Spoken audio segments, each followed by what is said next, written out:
Hey, everybody, just wanted to get this out of the way really quickly. Obviously, we want to have to do a little house cleaning. Big news, new logo. Our boy Jesse included in the new logo. You can see it on our Twitter, Instagram, and Facebook accounts. You'll should see it on our YouTube account unless I am just an idiot tonight and don't get it up. But you will eventually see the new logo. But go check it out. Awesome art by Eric's brother, Anibal Santos. We always want to thank him. He's also created all our shirts and our previous logos as well. I'm very So honored. 100% love it. And Eric, tell the people where you can read where they can reach us at. You can reach us out over on our Instagram page, and as well, you can check us out on our Facebook page as well. Check it out underneath the description box. Please check it out. Also, we have previous videos here on YouTube, such as EA's UFC 3, W2K19 gameplay. Check it out, please do. And also, Jesse, anything you want to say about the new logo that you've been at it? You know, the new drawing that you've been at it. I'm very honored to be the Ring Generals champion. You're a champ. Has always been here, just hiding under the sheet somewhere. Nah. To be honest, I'm very honored to be part of this podcast, and then you guys welcome me with open arms, and I'm grateful for that. Thank you. No problem, Jesse. You deserved it. And yeah, you're out in the open now. You're not under the sheets anymore. So you can't hide from the logo anymore. And then one more thing, of course, subscribe. There should be a button in the corner right there for you to click on the logo, whether it's the new one or the old one. Click on that. Subscribe if you like what we talk about. This is going to be a UFC show. So if you love UFC, it's not going to be pro wrestling on this. We're just going to be talking straight fights. And we got a lot to talk about today, but we'll get to that in a second. And then, of course, comment and like this post as well, this video, because that just helps us out and it gets us out more in the realm. So do all that. Instagram, Twitter, Facebook, subscribe, like, comment. You can see on the back of our shirts, new logo. Thanks to Annabelle, Jesse included. Now let's get to the show.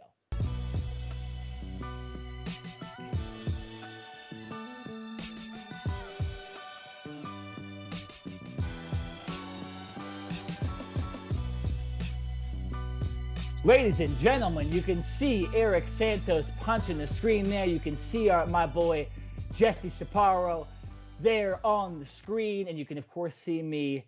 I'm Nick Nenad. That's Eric. That's Jesse. This is the UFC show presented by the Ring Generals. And ooh, boys, do we have a huge show to get to. Damn. Real quick. Hopefully I didn't blow out the mic when I just did that. No, you but did you not. know what? You It did. doesn't matter. We used to be able to see the levels and we can't.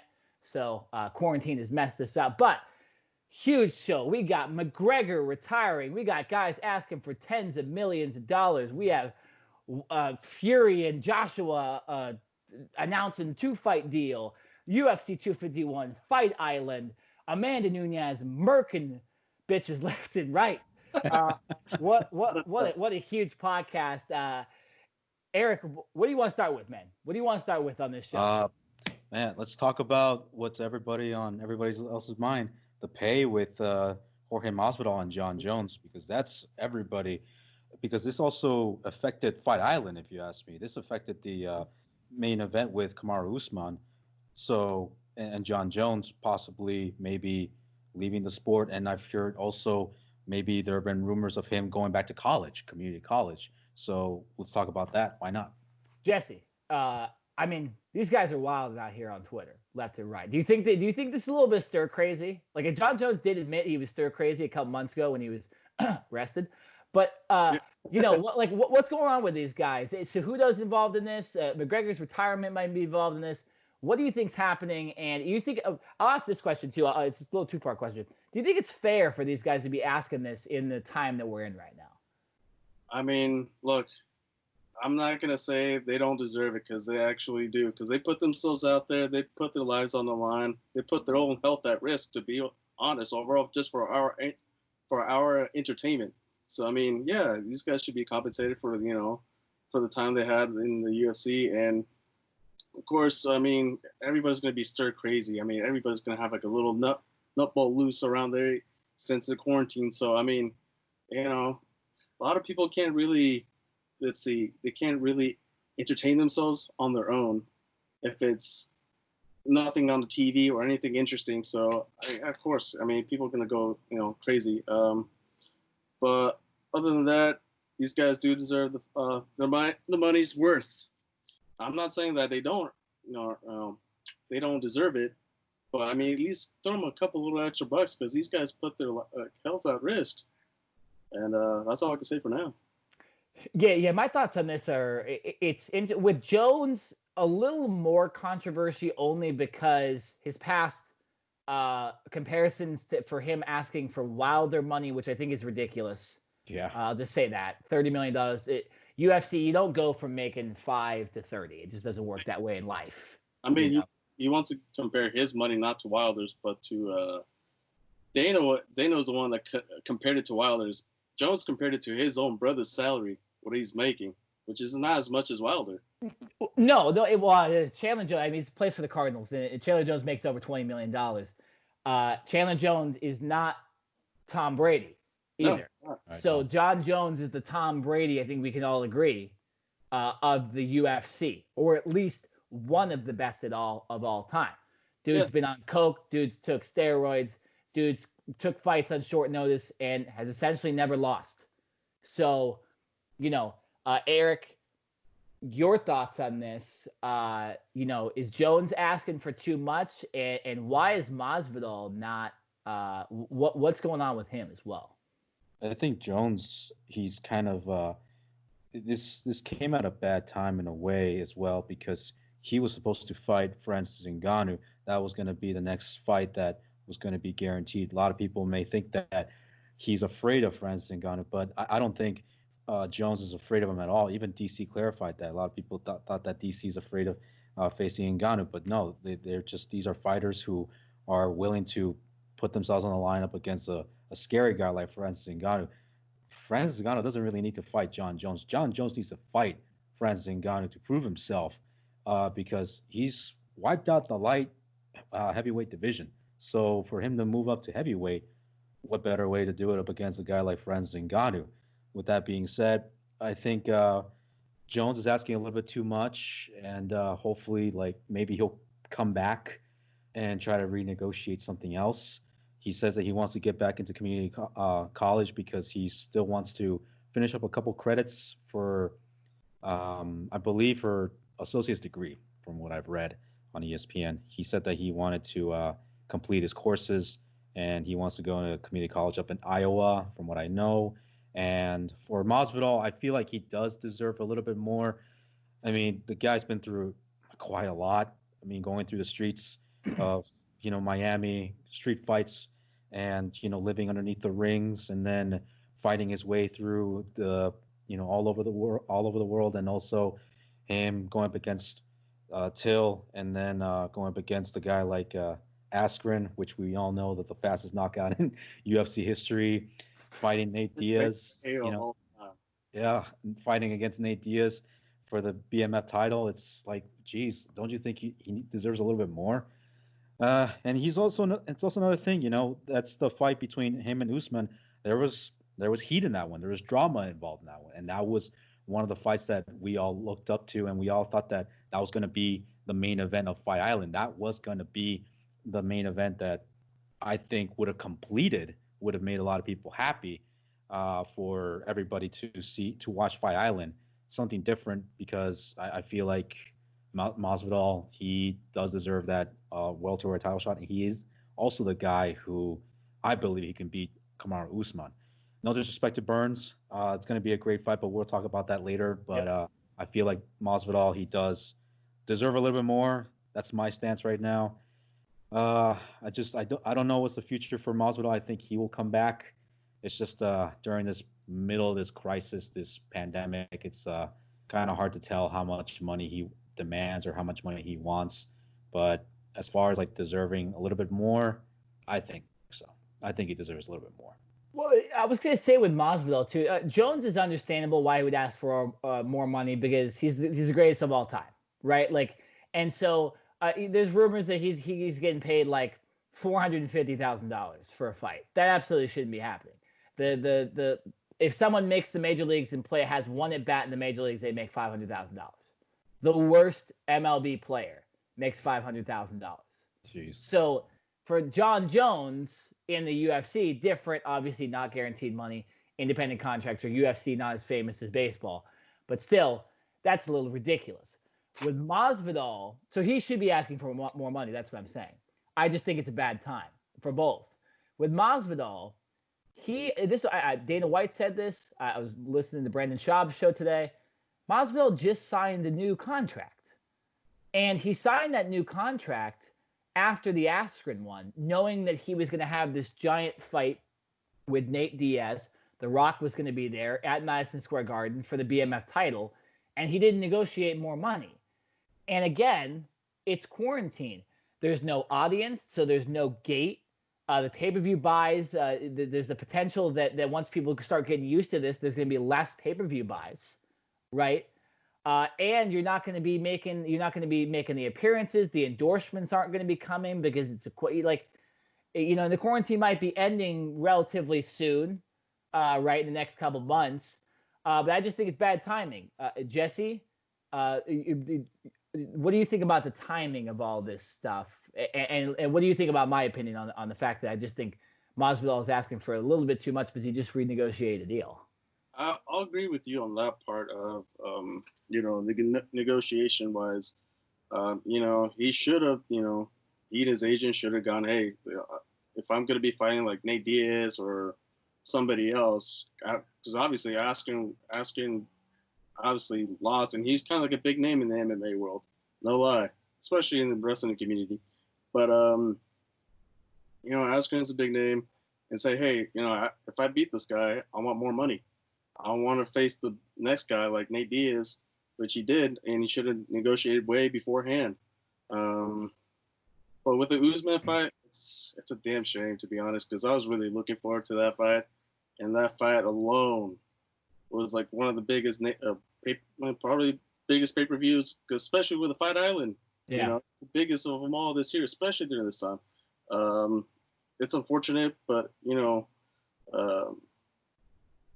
Masvidal has got to endorse himself a little more, or with that more tequila that he's got. So, I mean, look, if you're not going to be fighting, at least endorse more of your brand, your personal brand with your other company that you guys are working with. So, I mean, at least you can make some side money, and then instead of investing more time and wasting more time with Dana White and strong arming him. So, no, I mean, you got to wait till your deal expires or it comes up, and then you can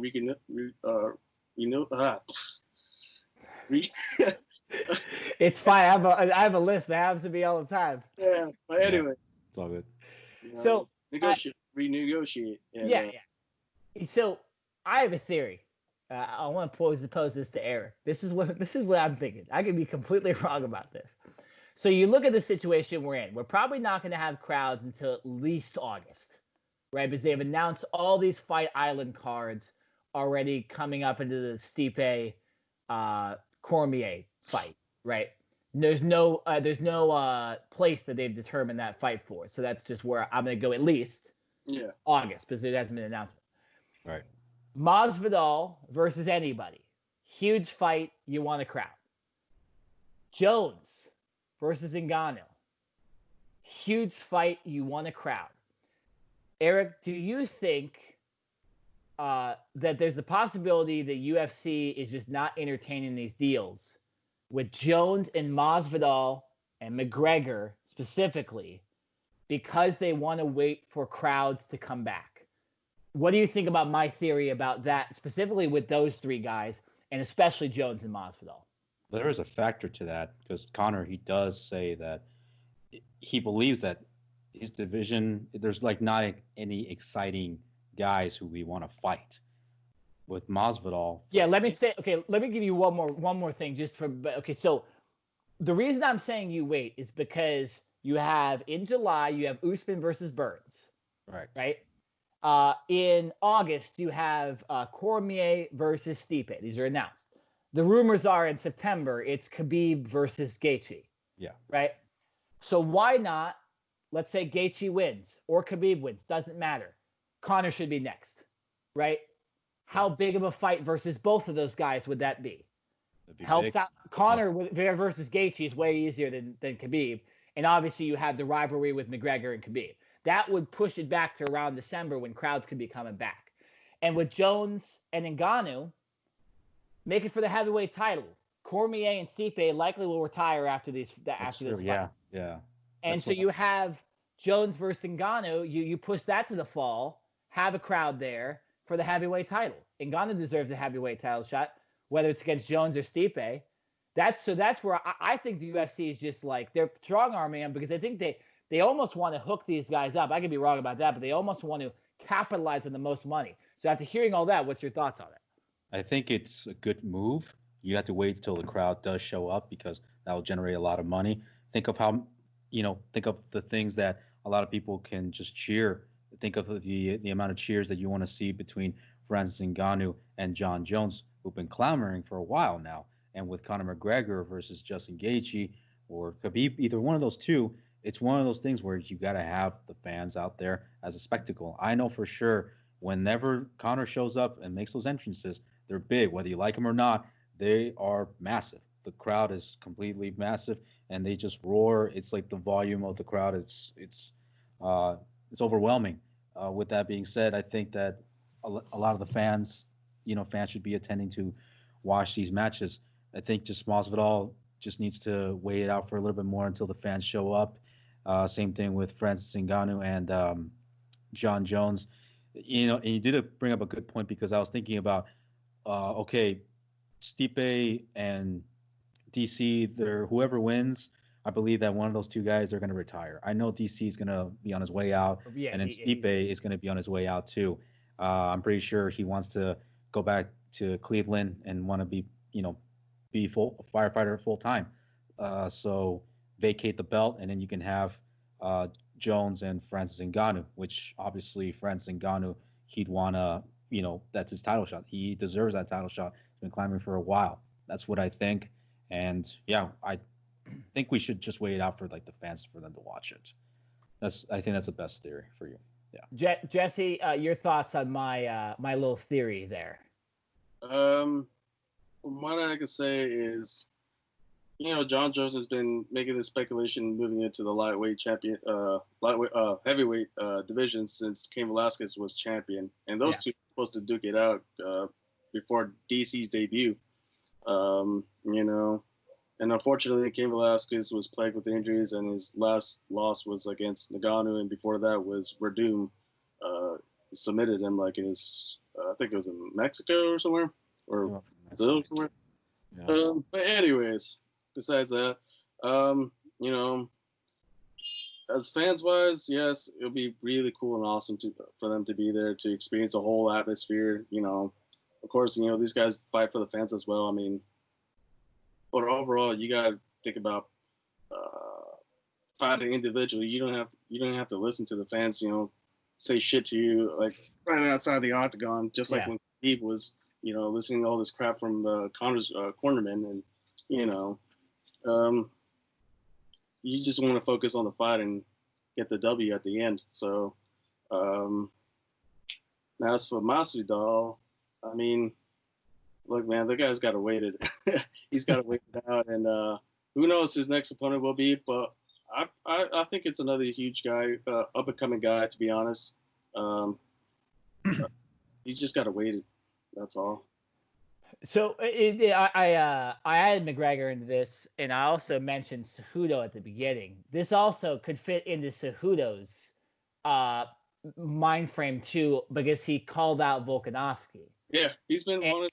And so where wins Volkanovski's fight is at the same time Kamaru. Like, so all these things can be pushed back. Now, I believe Cejudo and Volkanovski, you don't necessarily need like a giant fanfare. Like, that's the least popular out of all the fights I've mentioned so far. So that can still happen. But like, so all of these things can be pushed back, and the UFC could be looking at this in the future with successful crowds. And obviously there's certain states that are allowing things to happen too with crowds. Texas and Florida. Texas is allowing 50% of capacity. You go into the Houston Rockets arena, that's 10,000 people. You know what I'm saying? So like, that's a good crowd. That's good enough for me, for any sport, to be honest. But so let's move. Let's move. What? Sorry, what were you gonna say?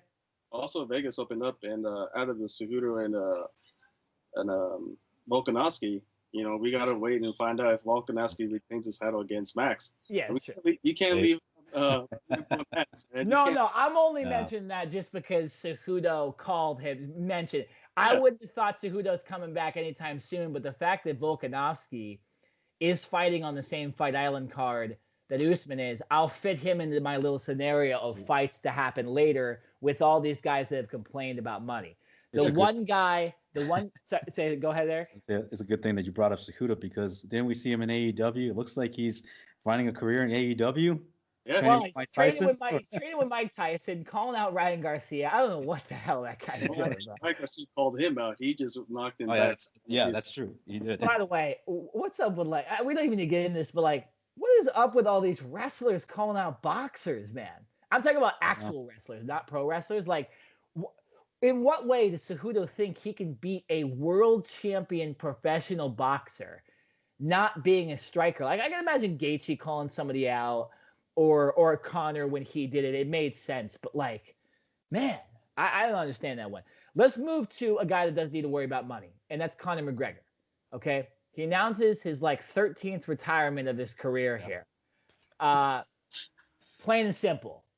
I've already said my theory. I don't think McGregor, this is real. I think he's going to hold it out and wait for the winner of Khabib and Gaethje and see how much money they can do it and see them do it in the crowd. Hell, do it in Ireland, right, where the coronavirus hasn't affected it as much. Hey, Gaethje said he will do it. He'll dance with Conor if it goes in Ireland. On Joe Rogan's podcast too. Yeah. So Jesse, I gave my thoughts. What do you think? Do you think it's real, or do you think something else is going to happen? Look, I'm gonna say this, and some people might get offended. So hold your freaking tighty whities, little bitches. I'm just all right. Call them out, bro. Okay. So Conor McGregor tweeting. He is a Twitter warrior. Let's not lie about that. Okay. He'll say a bunch of stuff, and most of this stuff won't even happen. It's like he said when he was ready to fight Ferguson on 2 weeks' notice. He wasn't even ready. His coach said, "No, he can't take Ferguson." And he's got more freaking retirements than title defenses. Come on, seriously. That's true. It's true. And to be honest, he'll tweet anything just to kind of stay relevant, just to stay in the highlights in the media, and it's a good promotion. To be honest, I'm not gonna lie. That's true. And but it's just kind of stayed relevant in the fight game right now. And since the fight game is kind of moving on from him, since his last fight against Cerrone. I mean, it was a good fight. Conor came out, what he wanted to. He said what he wanted to do, and unfortunately, he doesn't want to, work back up to, title shot contention. I mean, a lot of these guys work their butts off to get to that title contention, and just kind of sweeping in through. It's kind of like saying, I'm just gonna cut in line. Sorry guys, I'm the big superstar here. I'm the big name, so yes, go screw off. So I mean, it is good timing, but also, man, it's kind of like a promotion in a way that way I see it. I swear to God, he's so scared of Khabib. He wants Gaethje to win that fight so bad so they can just play Rock'em Sock'em Robots. I think that's at the heart of it. I think he knows there's a lot of money with Khabib and himself, but I just think he knows he's gonna lose. He's not beating Khabib. I'll say it right here. He's not beating Khabib. I'll say this. He's got a better stand-up than Khabib. Khabib is more of a these guys clearly, yeah. Opposites attract. From what we saw from the first fight, Khabib was a ground and pounding guy, and Conor was more of a striker. This kind of grappler versus striker. This goes way back from Tito Ortiz to Chuck Liddell to Frank Shamrock to Tito Ortiz. I mean, these guys were grappler versus striker, and this goes on for many years, and it's a classic. I'm not gonna lie, it's a great, it's styles make matches. Eric, your thoughts on McGregor's retirement? Bullshit or not? Bullshit. Good promotion though. Good way to stay relevant. Yeah, I mean, how many times has he said that he's gonna retire? I mean, give me a break. I'm tired of it, and I'm pretty sure a lot of people are saying shut up, Conor. You're either scared or you're just bored. But there will be that one guy that you want to fight, and it's definitely gonna be either Gaethje or Khabib. But I do agree with you. I do really feel like he does want Gaethje to win this one, just to go rock'em sock'em robots. I think that Gaethje, he's also one of those guys that you can't underestimate the guy. I underestimated him when he went up against Tony Ferguson. Okay, I thought that Tony was going to beat him, but then they threw in the towel to Tony, couldn't continue, and Gaethje beat him fair and square. And I give a lot of credit to Gaethje, and I thought to myself, you know what, Gaethje, he's those guys that you need to watch out for.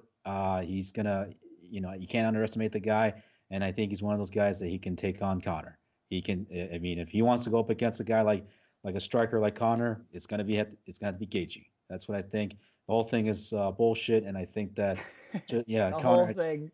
I think it's just bullshit. It's just a way to stay relevant. Everything is going shitstorm right now with the crisis and everything, and it's a good way to say it. I'll say this. He did change a lot in the UFC, especially for financially wise. It blew up a whole damn freaking weather storm. Money started splurging all around. We saw him with that picture with that stacks in the bank in the vault. Yeah. I mean, well, that was years ago. That was an old picture. But still, what I'm saying, I'll give him that, and becoming the first two-time champion simultaneously. I'll give him that too. And he worked hard for that. I wanted to see that version, but I don't want to see the drunken cocaine Conor just coming back, twittering, say, "Hey, I'm gonna fight this guy," and then not happen. Well, you kind of saw that coming once he beat Cerrone, and then once he said that. Way before Cerrone. It's like before the Khabib fight. He was like humble when he was up against Cerrone, and after Cerrone, he went to do like a little interview, and then he started calling out Usman and Masvidal. I'm like, oh, okay, now we got the old Conor back. But hold on, Eric. Who humbled him in the first place? Khabib, that's for sure. I think so. He shut him up for months, and that's it. And that's all it took. He is scared of Khabib, and I would too. But I'm just telling you, he got so dominated in that fight versus Khabib, and for how good Conor is, I think it put fear in him. And obviously, I think that his life is almost threatened in those fights too, with how crazy it ended up, and with how how kind of insane Khabib is at the same time. He's just as insane as Conor McGregor. He gets out quick. He's a mega superstar in Russia. If those guys come from Dagestan right now to freaking Las Vegas like they did with the first fight, they would wipe out the whole damn Irish country too. If they could probably invade Ireland right now as we speak. We can never know about this. I know. Okay? So I mean, those Russian guys ain't no joke. No, absolutely not. And a lot of them moving up. Yeah. So speaking of domination, I want to take it a little back before we talk about UFC 251 and Fight Island. We just saw UFC 250. Sort of on paper, a little bit of an underwhelming card compared to UFC 251 and 249. Obviously, it's you can't argue that it was. Amanda Nunes dominates Felicia Spencer. We see crazy knockouts from bantamweights, Cody Garbrandt and Sean O'Malley. Aldrich Sterling also gets a big, quick win. Real quick, I'll give you guys each. I don't want us to all go over this, but Jesse, your thoughts on the bantamweights? Who came out here looking the best? Shit. You know what? I'm gonna go with Aljo, man. Aljo is no joke, and he took a guy named Corey Sandhagen. Ain't no joke. That guy's tough as it come, dude. And he had this like streak, and he kind of got snapped. And Sandhagen, after the fight was over, he said, "Go get the title." I mean, it's a clear picture here. But besides of that, O'Malley's knockout and Garbrandt's, I mean, damn, those guys were fast. I mean, it's no joke either. Those guys. Right now, the bantamweight is more interesting than it's ever been before. And personally, I want Cejudo back just to make things more interesting because shit, it's crazy. And then now that he vacated the title, I mean, who knows? He might come back and say, "I want to fight those guys." But no, the bantamweight division is interesting, and looking good. Just waiting to see who gets the title. It's going to eventually be Sean O'Malley, I tell you that. But yeah, Peter Yan, Jose Aldo at UFC 251. We'll get to that in a second. Eric, Amanda Nunes, murdered Felicia Spencer. Felicia Spencer. Shout out to Felicia Spencer. If you want to see a almost killing on live television, but someone just stand there and take punch after punch after punch, it's Felicia Spencer versus Amanda Nunes. But it's a simple question, Eric. Amanda Nunes has beaten Shevchenko twice. Misha Tate, Ronda Rousey, Chris Cyborg, dominates Felicia Spencer, Holly Holm, Jermaine Durandamine twice. She has a child on the way, so we don't expect her probably to fight for a while. But what is next? If you're UFC, who are you booking Nunes next? If she just gives free reign to kind of give away a shot there. You can say the same thing about Shevchenko. She's been dominating her division as well. Best way to just say it right now. And I have to agree with Shab on this one, too, because he did talk about it. Give it to Shevchenko. I think Nunes versus Shevchenko would have to be the better fight. What is it now? We're in the trilogy between both of them. If we're going to book it, you know. Yeah, we are. Well, we are, and I personally believe Shevchenko is better than she was. A lot better. 2 fights too. Yeah, a lot better. Like this is a much more sharper, better, and more dangerous Shevchenko. If anything, if there's one person who can beat Amanda Nunes, it's going to have to be Shevchenko. I think that Shevchenko, she's been dominating her division as of late. Amanda Nunes, I don't see her for like another a good year or so. So hopefully, if that were to happen, make that fight happen next year, International Fight Week, and have that as like the main event for next year's International Fight Week. The only way that Amanda Nunes can beat her really is just by ground and pound and knocking her out. You just got to watch out for those leg kicks. You know, God. But at the same time, knocking out Nunes. But another one is Shevchenko doing like those spinning back kicks as well. The one that she did to I forgot who it was that she did the spinning back kick to. I think it might have been who was it, Jesse? Let me see. I'm gonna look it up real quickly. Was it Liz? Yeah, Liz, I thought it was Liz Carmouche. That was one of them, but Shukagan, that was the one that Jessica was more. Eye too. She's that. I shin to the freaking temple right there. Yeah, she did. Yeah, I thought to me when Shevchenko did that, I'm like, that's a hot move. She's hot, and so I just thought to myself, okay, if there's one person. In the Prince of Derek Lewis, my balls were hot. Eric Santos. Oh yeah, quote the great Derek Lewis. Confirmed. Yeah. It's funny. But yeah, with that being said, I think Shevchenko would have to be up against Amanda Nunes. I don't see anybody else. I would have went something crazy with Zhang. I would have said Zhang. I mean, too small though, right? Small, but you can't. It's too big of a. Unless you want to move up to a little bit up weight, but I don't think that would be reasonable. But well, because you could. I mean, if Zhang. I don't know what she walks around at, and it's different with women in general. But Zhang she could fight for the bantamweight title. Shevchenko, that's the easy one. That's only a 10-pound thing. But it's almost like, does Nunes really want to go down to 135 ever again? I see her almost just giving up that title. You'd have to cut weight for that. Seriously. She mentioned, I think right after the fight, and Joe Rogan asked her, "Hey, do you want to go back down to go back down a weight to defend your other title?" And she's like, "You know what, Joe? I'm getting older. Weight cut's a little more difficult now." Yeah. And now she kind of tweeted. I'm not sure if she tweeted out or anything, but she kind of mentioned she's retiring. She mentioned retirement. And she's like, I have good money. My family's all up and healthy. I got the life that I wanted, and possibly is that that fight that was probably her last dance. And I mean, there's no one better. She's the best women's fighter of all time. She proved it. Yeah, she proved it absolutely. Is the first person, I believe, to, at least the first woman, to successfully win 2 championships and defend them as well. And she's beaten Shevchenko. She's beaten Rousey, Cyborg. And all it would almost be a downgrade almost to go fight Shevchenko or Zhang. I'll say this before we switch topics really quickly.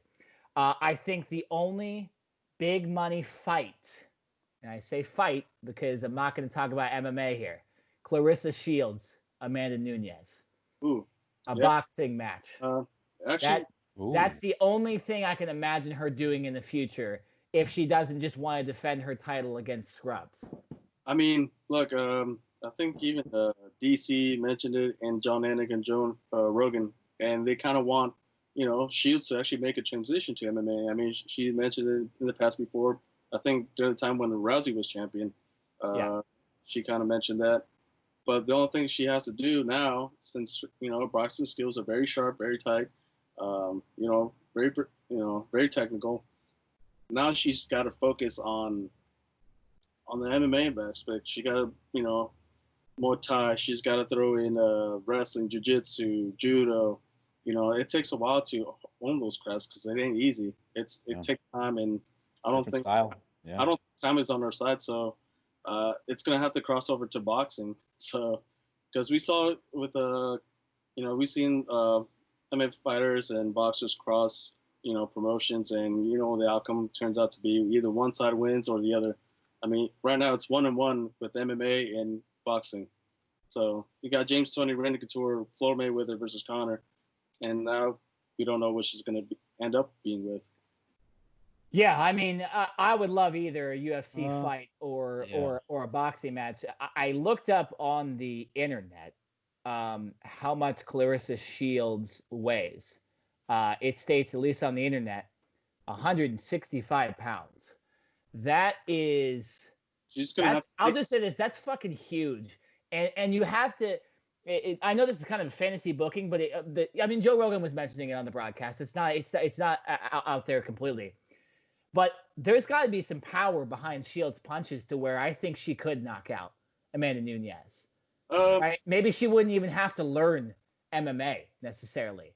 She would just have to learn to take down defense and would just rely on her right hand. They just go out and let's see who gets knocked out in the first round almost. I mean, I kind of agree with you and disagree with you on one point, and then okay. So the one you mentioned, she's got to sharpen up her basics. So she's got to go down to basics, which is wrestling and jiu-jitsu, those things.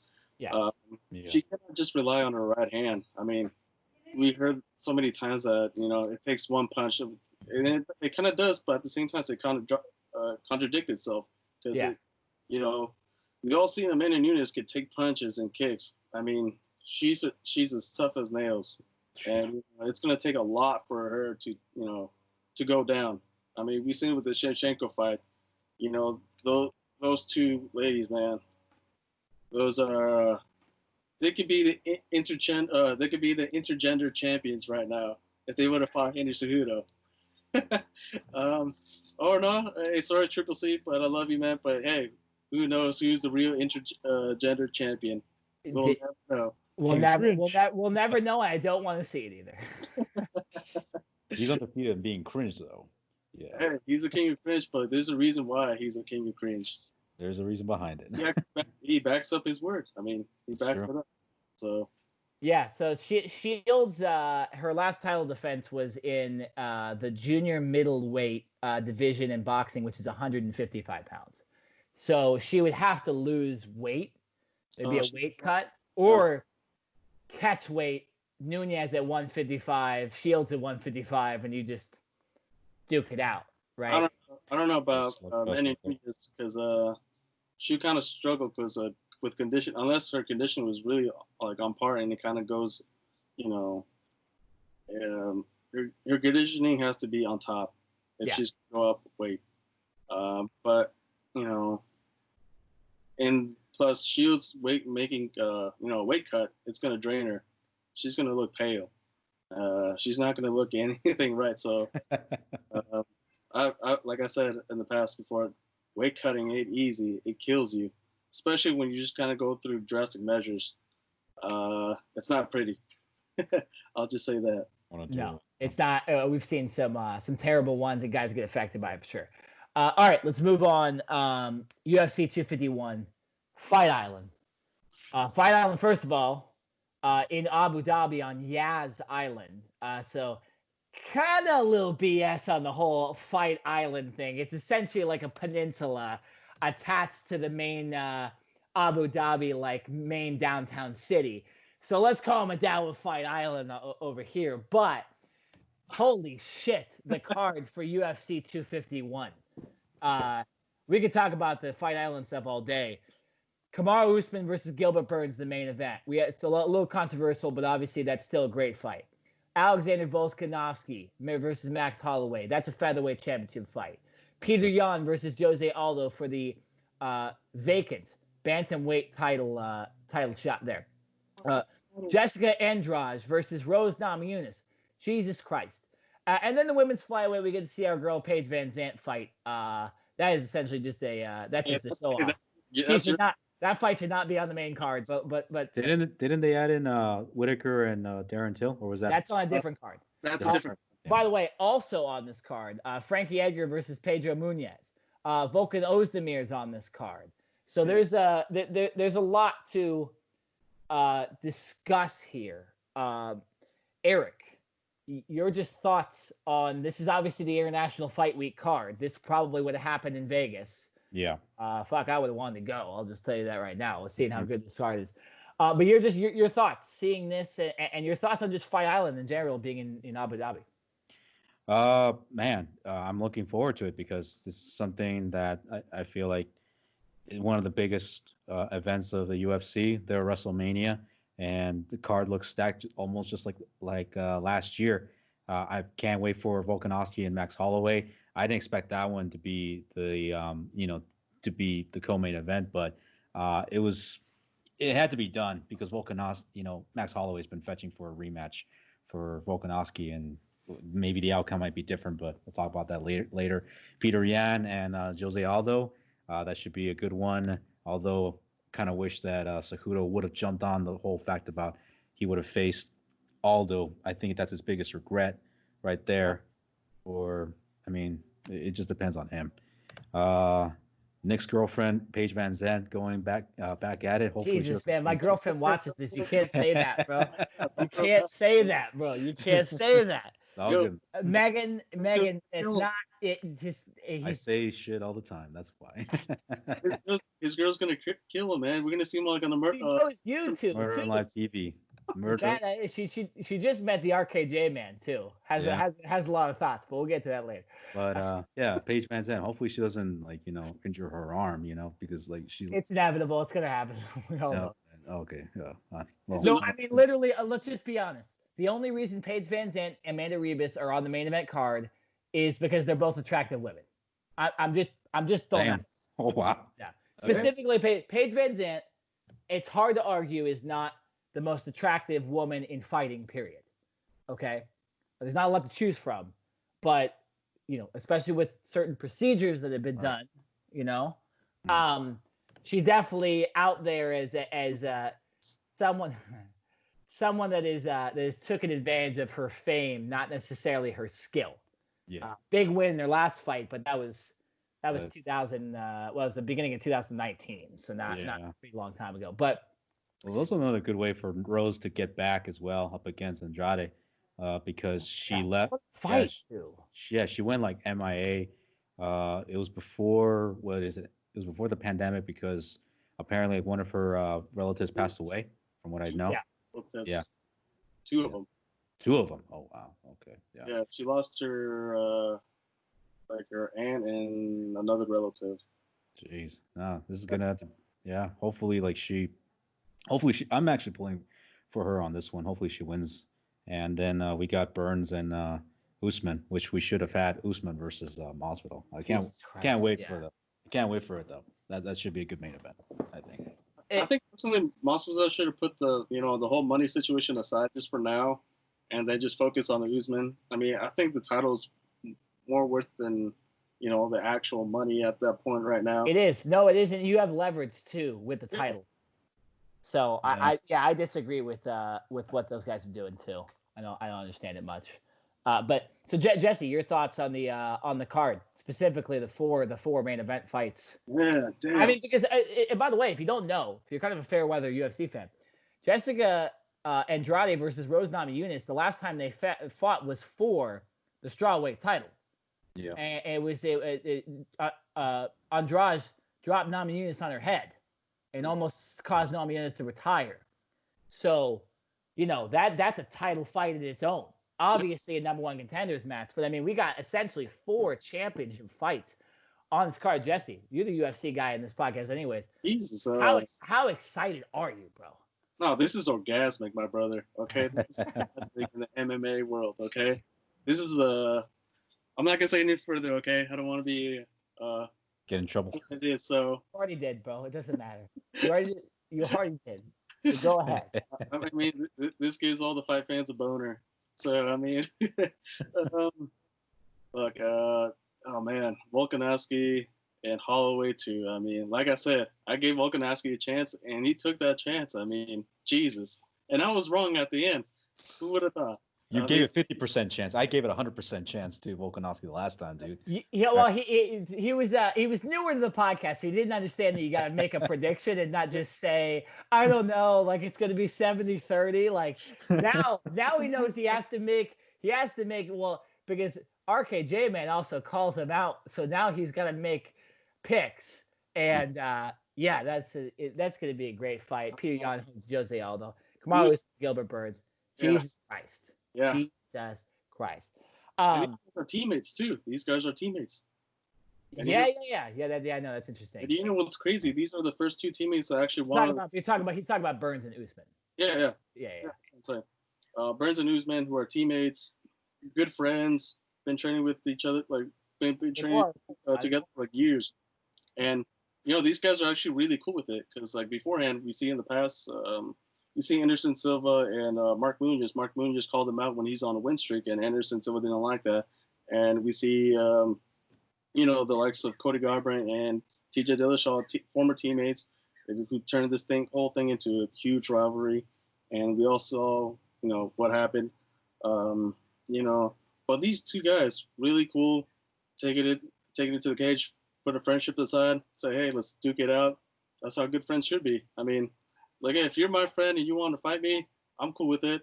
But we got to settle in one area and then be friends afterwards. Grab a beer. So, I mean. You sure about that, Jesse? That's the best way. I got my jock strap right now. Come on. Yeah. Put those gloves on, Jess. When stuff gets back to normal, I might contact Barstool Sports about Rough and Rowdy. Maybe get Jesse a Jesse Eric matchup, a podcast for the ages. A little combination. Yeah, so obviously a great card. We're not going to predict the fights because it's too far off, and we're a month off. Right. But you know, and it's a lot can happen, and there has been a lot of dropouts lately and stuff like that with the whole coronavirus and all the stuff's going on. But certain advantages go to certain guys and all that stuff. Just interesting take. If you don't know, so like Volkanovski, Holloway, that's number 2. Volkanovski, in a lot of ways, upset win over Holloway in their first fight. Usman Burns teammates, that should have been Masvidal. Usman, but Gilbert Burns, 2 big wins in coronavirus settings with no fans, too. Give him an advantage there.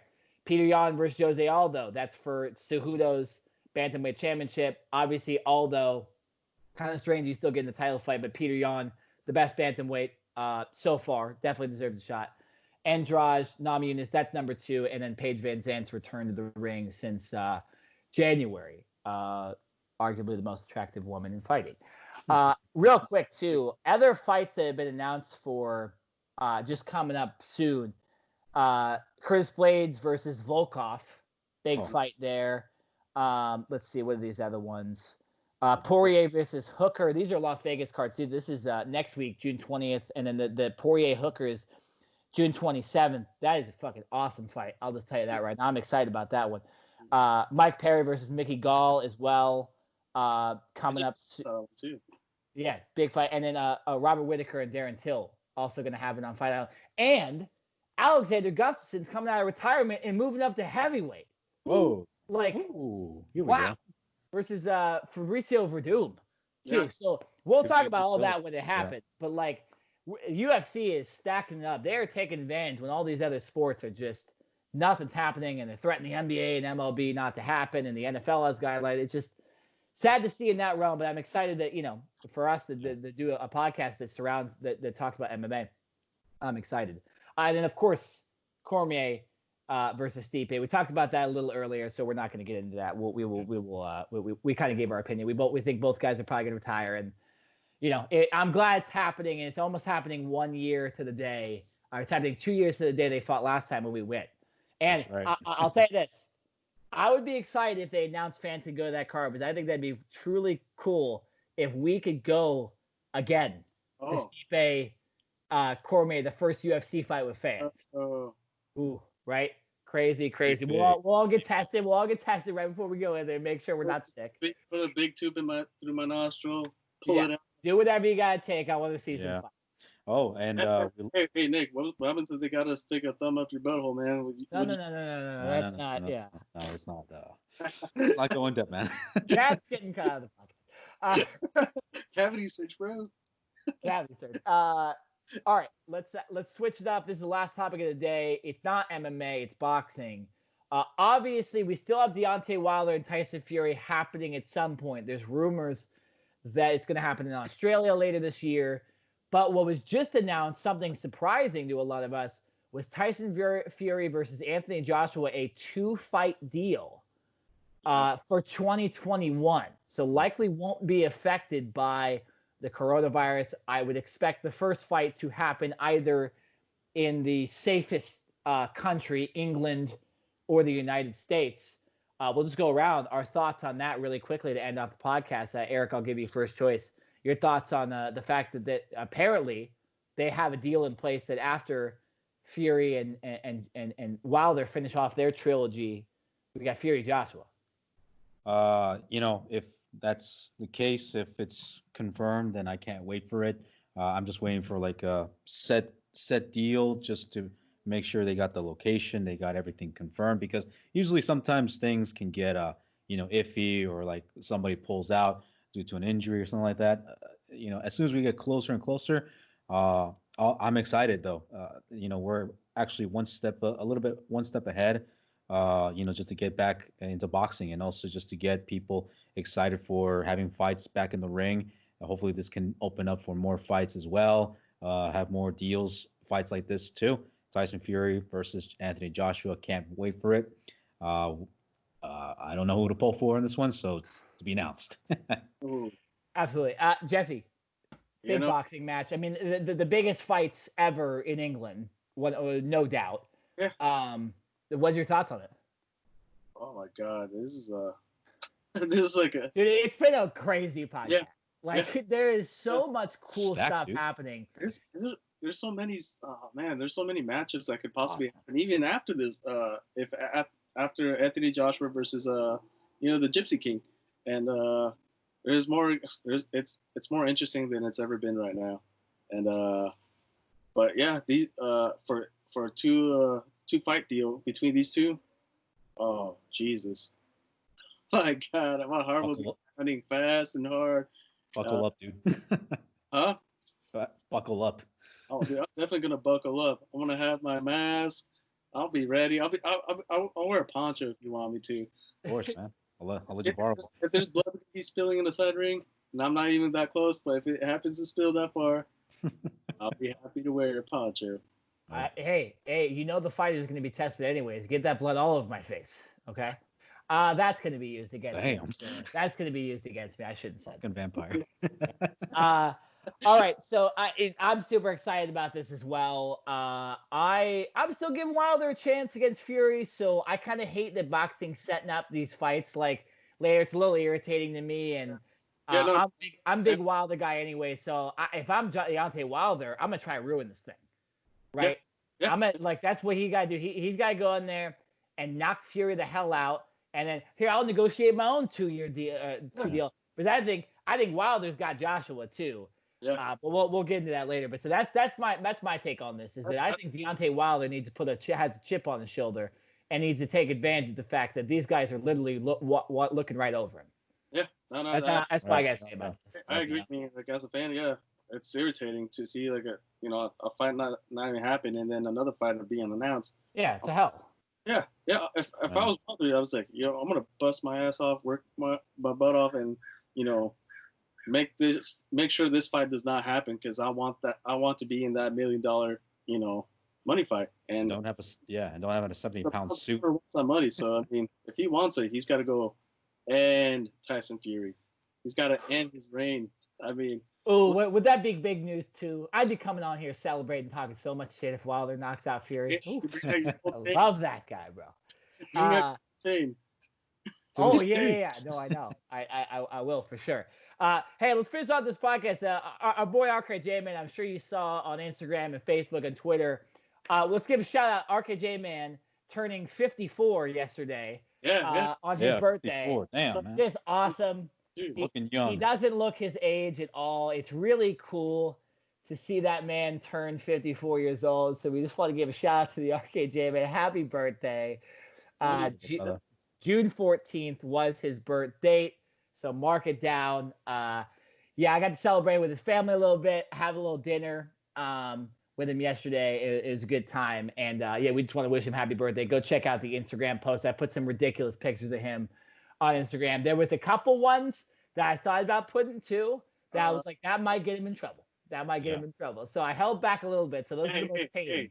He's controversial. That's why we love him. Exactly. That's 100%. So RKJ Man, happy birthday to you. You are turning 101 years old, which is awesome. Just fucking awesome. I want to know your secret, RKJ. I want to know your secret, dude. Yeah. What's up? The fountain of youth. He's found it. He's Benjamin Button himself, right? Yep. You pull off the Benji Button effect, you know? Yeah. 162 years old, RKJ Man. Can't wait. Lazarus. It was crazy how he could still drink at 185 years old yesterday. It was awesome. So we'll end the podcast right there. At the beginning of the podcast is our house cleaning Instagram, Twitter, Facebook. So go back and check that out. If you didn't, of course, subscribe, like, and comment. And by the way, new logo again. So our boy Jesse, who was just added to the logo, I'm going to force him to end this podcast right now. If he screws up, we're going to do it again until we end this podcast correctly. So, Jesse, take it away, the newest member on the logo of the Ring Generals. Much obliged. Love you, fam. As always, salute to the Ring Generals. As RKJ Man, who's 254 years old, dang. Raise a glass in the skies. Salute the Ring Generals. Like, subscribe, and comment. Reach out to us if you want to. But click and subscribe, share. Please do it now.